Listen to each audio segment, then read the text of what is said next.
Lucknow super জায়ান্টের কাছ থেকে পাত্তাই পেল না Chennai Super Kings. Quinton de Kock আর কেএল রাহুলের বিধ্বংসী ব্যাটিংকে কোণঠাসা হয়ে চেন্নাইয়ের শিবির হার ঠেকাতে পারেননি সিএসকে এর সেরা দুই অস্ত্র মোস্তাফিজ এবং পাতিরানা।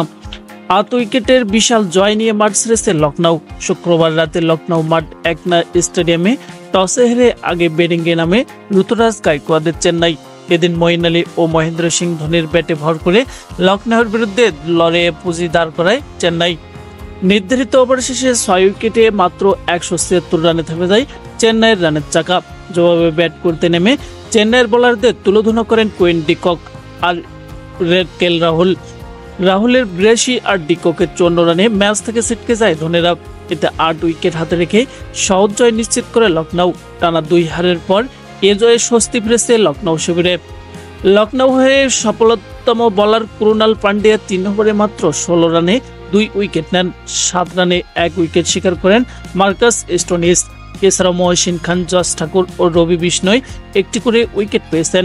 অপরদিকে চেন্নাইয়ের হয়ে মোস্তাফিজ ও পাতিরানা 4 ওভার বল করে একটি করে সান্ত্বনার উইকেট পেয়েছেন। তবে দলের হার ঠেকাতে পারেননি কোনো বোলারই।